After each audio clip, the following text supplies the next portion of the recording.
आप सभी का स्वागत है हमारे यूट्यूब चैनल पे। देखिए, जैसा कि अभी आपने देखा होगा कि यूपीएससी ने अपना नोटिफिकेशन दे दिया है और उनके नोटिफिकेशन के हिसाब से ऑप्शनल में जियोलॉजी है। तो आपको लग रहा होगा कि इतना डिले क्यों था क्लास। तो उसके पीछे का कारण एक ये भी था कि हो सकता है कि ऑप्शनल हटा दे। जैसे कुछ दिन पहले लोगों में अफवाहें चल रही थी, तो इस वजह से मैंने इस सब्जेक्ट को डिले कर दिया था कि चलो अगर कहीं हटा ही देता है तो फिर फालतू में टाइम बर्बाद क्यों करना है। बट जैसा कि नोटिफिकेशन में आप देख पा रहे हो तो है, तो हम अभी से स्टार्ट करेंगे और हमारे पास इनफ टाइम है। 2 से 3 महीने में हम पूरा सिलेबस कंप्लीट करवा लेंगे। तो चलो पढ़ने का तरीका देख लेते हैं कि कैसे पढ़ेंगे। वैसे तो आपको पता ही होगा, फिर भी कलर चेंज कर देता हूँ। देखो ये कलर दिखता है, ये अच्छा नहीं दिख रहा। अगर ब्लैक करूँगा तो ब्लैक, चलो ठीक है, ये काम चल जाएगा। देखो सबसे पहले जो हमारा स्ट्रक्चरल जियोलॉजी शुरू कर रहे हैं, जैसे कि पहले भी हमने शुरू किया था, फिर बाद में उसको आप लोगों के अच्छे रिस्पॉन्स की वजह से बंद कर दिया गया, क्योंकि आप लोग, एक तो मैं खुद आलसी हूँ, दूसरा आप लोग खुद एक्टिव नहीं हो। तो गुरुदेव साहब चाणक्य जी एक बहुत ही खूबसूरत सा संस्कृत में एक श्लोक में उन्होंने लिखा है कि मूर्ख शिष्यो उपदेशेन दुष्ट स्त्री भरेन च दुखितो संप्रयोगेन पंडितो औप्यावसिति। इसका मतलब ये है कि आप मूर्ख शिष्य को उपदेश आपको देना नहीं चाहिए, और जो स्त्री दुष्ट है और जिसका आचरण सही नहीं है उसका पालन पोषण नहीं करना चाहिए, और धन के नष्ट होने पर और दुखी व्यक्ति के साथ व्यवहार रखने पे बुद्धिमान से बुद्धिमान व्यक्ति कष्ट उठाता है। ठीक है ना, इसका ये अर्थ है। तो चलो अपने टॉपिक पे आते हैं। गुरुदेव साहब की बात एक तरफ रखते हैं और देखो टॉपिक के ऊपर बात करते हैं। सबसे पहले हमारा जो पढ़ने का तरीका है ना, वो आपने पहले ही ऑलरेडी देख रखा है कि हम सबसे पहले PYQ डिस्कस करते हैं, उसके बाद टॉपिक पे आते हैं। ठीक है ना, अगर आपने नहीं देखा इससे पहले हमें पढ़ाते हुए तो फिर आप यहाँ पे देख लो।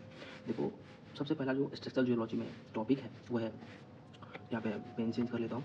ठीक है, principles of geological mapping and map reading.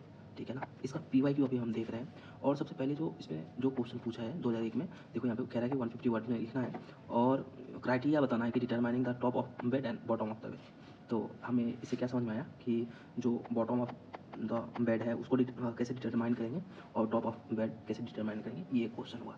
ठीक है, अगला जो 2006 में जो 20 मार्क्स में पूछा है, ये 10 मार्क्स का था। ठीक है ना, 200 वर्ड्स में लिखना है और पूछ रहा है कि भाई प्रिंसिपल ऑफ जियोलॉजिकल मैपिंग बता दो। ठीक है ना, यहाँ पे ये शॉर्ट फॉर्म में लिख रखा है, और मैं तो चाह रहा था कि इससे भी शॉर्ट लिखूँ, लेकिन अगर इससे शॉर्ट लिखूँगा तो फिर आपको थोड़ा सा डिफिकल्टी होगी समझने में। बट आगे के क्लास में इसको और शॉर्ट करते जाएंगे, आप मेरे पढ़ाने के तरीके से चीज़ को ईजिली अंडरस्टैंड कर पाओगे। ठीक है ना, बट यहाँ पर मैंने डिटेल ऑलरेडी लिख रखा है। 2007 में ये क्वेश्चन पूछा गया 20 मार्क्स में। फिर यहाँ पे 200 वर्ड्स में बताना है कि प्रिंसिपल ऑफ जियोलॉजिकल मैपिंग और मैप रीडिंग। देखो सबसे पहले मैपिंग और मैप रीडिंग में थोड़ा सा डिफरेंस है। तो जियोलॉजिकल मैपिंग क्या है, या सबसे पहले जियोलॉजिकल मैप क्या होता है, फिर मैपिंग समझेंगे, मैप रीडिंग। ठीक है, प्रिंसिपल क्या है उसका। ठीक है ना, इस तरह से चीज़ें डिस्ट्रीब्यूट करके समझेंगे। चूँकि 200 वर्ड्स में पूछ रहा है तो हमारे पास 200 वर्ड्स में कंटेंट भी होना चाहिए। ठीक है, फिर 2007 में 40 मार्क्स में पूछा है। ये जो आप यहाँ देख रहे हो ना, 2007 डबल डबल जो है, एक फॉरेस्ट सर्विस होती है IFS। ठीक है ना, इंडियन फॉरेस्ट सर्विस, IFOS बोलते हैं इसको। ठीक है ना, O और ये छोटा में S, इसको मैं मिटा ही देता हूँ। ठीक है ना, इसको आप इजीली ऐसे देखो कि IFOS। ठीक है, इंडियन फॉरेस्ट सर्विस बोलते हैं इसको। तो ये इंडियन फॉरेस्ट सर्विस का है। और यहाँ पे आप देखो पूछ रहा है कि discuss the detail the principle of geological mapping and map reading. ठीक है ना, तो डिटेल में पूछ रहा है, तो यहाँ पे 200 वर्ड से ज़्यादा होंगे। और ये 2009 में 40 मार्क्स का है, तो फिर फॉरेस्ट सर्विस ही इसको मान लो। और पूछ रहा है कि भाई डिटेल में बता दो principle of geological mapping and map reading, तो ये हो गया। और फिर 2010 में 15 मार्क्स में पूछा है कि नोट्स बता दो इंडेक्सिंग ऑफ टोपोग्राफिक मैप। ठीक है ना, ये देखो यहाँ पे ध्यान देना, टोपोग्राफिक मैप है ये क्वेश्चन देखना कहाँ रिपीट होता है। अब अगर आप 2001 से 10 के बीच में देखोगे तो ये जो प्रिंसिपल ऑफ जियोलॉजिकल मैपिंग, और यहाँ पे 3 बार, ये तो ऑलरेडी रिपीटेड है, 4 बार हो गया ना। यहाँ पे भी पूछा है, यहाँ है ना प्रिंसिपल ऑफ जियोलॉजिकल मैपिंग, फिर यहाँ पे पूछ रखा है, फिर यहाँ पे पूछ रखा है, फिर यहाँ पे पूछ रखा है। और इंडेक्स टोपोग्राफिक मैप का इंडेक्स कैसे करते हैं वो बताना है। तो ये सेम चीज़ें ये आ जाएगी इसी में। ठीक है ना, और फिर ये पूछा क्राइटेरिया बताओ कि हम कैसे डिटरमाइन करेंगे top of bed and bottom of the bed, तो वो भी चीज़ें इसी के डिटेल में आ जाएंगी। ठीक है, आगे बढ़ते हैं। देखो यहाँ से उसका पैटर्न थोड़ा सा देखते हैं बदलता है कि नहीं। 2016 का क्वेश्चन देखो, कह रहा है कि भाई साहब टूल्स बता दो, इक्विपमेंट्स बता दो। और ये जो हम जियोलॉजिकल मैपिंग में जिसका टूल्स, ठीक है, और इक्विपमेंट्स का जो हम इस्तेमाल करते हैं, ठीक है, जियोलॉजिकल मैपिंग में, वो आप बता दो। ठीक है, और इंपॉर्टेंस बताओ जियोलॉजिकल मैपिंग का। ये इंडेक्सिंग कैसे करते हैं, सेम क्वेश्चन अगर कहो तो ये सेम चीज़ रिपीटेड है।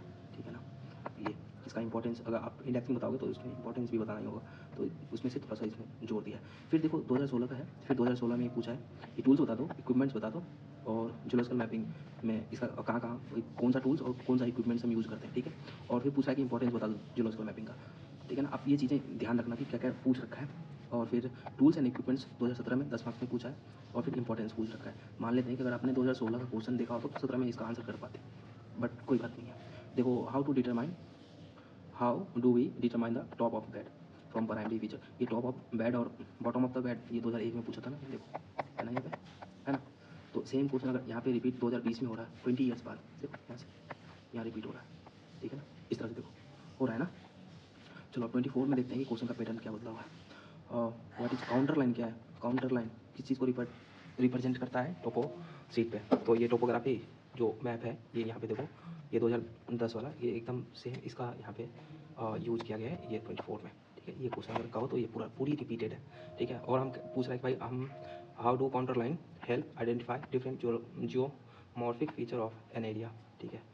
तो ये प्रिंसिपल मैपिंग कैसे करते हैं ये यहाँ पे इसमें अगर चाहो तो इसका आंसर दे सकते हो, ठीक है। किस तरह से मैपिंग करते हैं वो उसमें और टीप सकते हो, अगर आइडिया नहीं है तो काम चल जाएगा। देखो साइंस सब्जेक्ट की एक बहुत अच्छी बात ये है, if you know the answer you get full marks, ठीक है ना। इसमें कुछ इफ़ बट नहीं होता है, आता है तो आता है, नहीं आता तो फिर नहीं आता, कुछ भी वल्फ नहीं कह सकते, कुछ ऐसा फालतू का लॉजिक लगा के कुछ लिख नहीं सकते। आता है तो आता है, नहीं आता तो नहीं आता, ठीक है ना। और कह रहा है कि explain the need and diagram बताना भाई साहब, ठीक है, डायग्राम के थ्रू। तो यहाँ पे देखो नी डायग्राम बताना है, काउंटर लाइन की हेल्प से हम कैसे आइडेंटिफाई करेंगे जियोमॉर्फिक फीचर ऑफ कोई एरिया का जियोमॉर्फिक फीचर कैसे आइडेंटिफाई करेंगे ये बताना। काउंटर लाइन क्या रिप्रेजेंट करता है या किस तरह से रिप्रेजेंटेशन होता है टोपोसीट पे वो पूछ रहा है।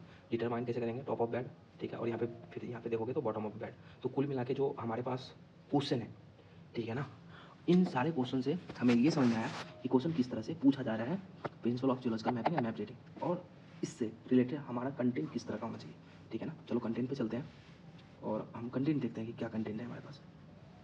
देखो इस तरह का कुछ कंटेंट है, थोड़ा सा बड़ा करता हूँ, बड़ा क्या करूँगा, इसी को चेंज कर देता हूँ इस तरह से, ठीक है। तो क्या हो गया, इन सबको मिटा देते हैं।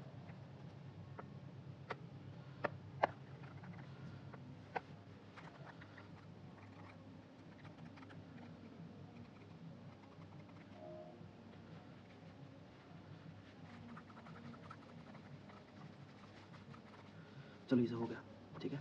अब हम देखते हैं कि हमारे पास कंटेंट क्या है। देखो principle of geological mapping and map reading, एक मिनट ये वाला अच्छा दिख नहीं रहा, मैं इसको चेंज करता हूँ। तो इस तरह से कर लेते हैं, अब ये ठीक दिख रहा, ये भी अच्छा नहीं दिख रहा, चलो चेंज करते हैं। तो वे कुछ इस तरह से, हाँ अब सही है, इससे ज़्यादा छोटा नहीं होगा।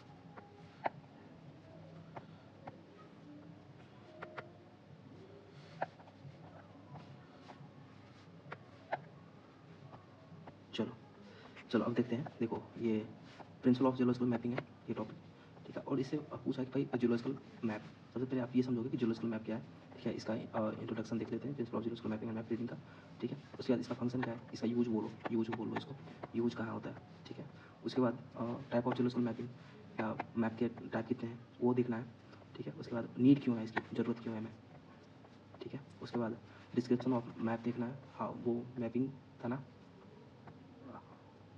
मैप रीडिंग, ठीक है। और फिर जियोलॉजिकल मैपिंग देखना है कि मैपिंग कैसे करता है। उसके बाद टूल्स एंड इक्विपमेंट्स क्या क्या यूज़ होता है मैपिंग में, ठीक है, वो देखना है। और फिर इंपॉर्टेंस बता दो जियोलॉजिकल मैपिंग का जो पूछ रखा था, बेसिक ऑब्जेक्टिव क्या है इसका, इंट्रोडक्शन, ठीक है, जियोलॉजिकल हिस्ट्री। और इसमें बहुत सारी चीज़ें छोड़ रखी है, वो बाद में अपडेट करते जाऊँगा, जैसे जैसे टॉपिक कंप्लीट कराते जाऊँगा वैसे वैसे चीज़ें अपडेट करते जाऊँगा, ठीक है। तो जियोलॉजिकल स्ट्रक्चर क्या है ये बताना है, जियोलॉजिकल सक्सेशन क्या होता है, ये सब चीज़ें, बहुत सारी चीज़ें इसमें छोड़ रखी है। तो धीरे धीरे इसको कंप्लीट करते जाएंगे, एक टॉपिक मैं इसको डिवाइड कर करके पढ़ाने वाला हूँ, ठीक है। तो ये काउंटर लाइन के बारे में पूछा था ना, तो उसके ऊपर भी इतना सारा कंटेंट ऑलरेडी बना हुआ है, ठीक है। उसके बाद ये आउटक्रॉप क्या होता है, इसके ऊपर भी रूल ऑफ बीएस क्या है, और हम आउटक्रॉप पैटर्न और जियोलॉजिकल स्ट्रक्चर में क्या डिफरेंस है या किस तरह से काम करता है, जियोलॉजिकल क्रॉस सेक्शन क्या होता है, डिटरमाइन कैसे करेंगे स्ट्राइक का, ठीक है, डिटरमाइन कैसे करेंगे डिप का, ठीक है ना। ये सब चीज़ें यहाँ अभी बनी हुई है। और यहाँ पे देखो टाइप ऑफ आउटक्रॉप कितना डिटेल में बना दिया है, यूज या स्टडी से क्या फ़ायदा होने वाला है। और देखो अभी ड्यू है, इस पे क्वेश्चन ड्यू है, ठीक है ना, आउटक्रॉप पे ड्यू है, तो हो सकता है कि 2025 मेंस में इस पे क्वेश्चन आ जाए, ठीक है। तो चलो मिलते हैं अगले वीडियो में, जहाँ हम शुरू से डिटेल में ये principle of geological mapping and map reading के ऊपर बात करेंगे, एक एक टॉपिक करके डिवाइड करेंगे। अभी हमने PYQ देखा है, ठीक है, और इससे रिलेटेड जो भी कंटेंट थे वो मैंने आपको दिखा दिया कि इस तरह से अभी कंटेंट बनाया है, और डे बाई डे आपको ये डिलीवर होती रहेगी। और आपके जो भी विचार हैं आप नीचे कमेंट कर सकते हो, ठीक है ना। और मैं आपको एक चीज़ और बता देता हूँ कि गुनाह सबके याद हैं, गुनाह सबके याद हैं, मुस्कुरा के मिलने को माफ़ी मत समझना, ठीक है ना। चलो मिलते हैं अगले वीडियो में, तब तक आप लोग पढ़ते रहिए, ध्यान रखिए, बाय।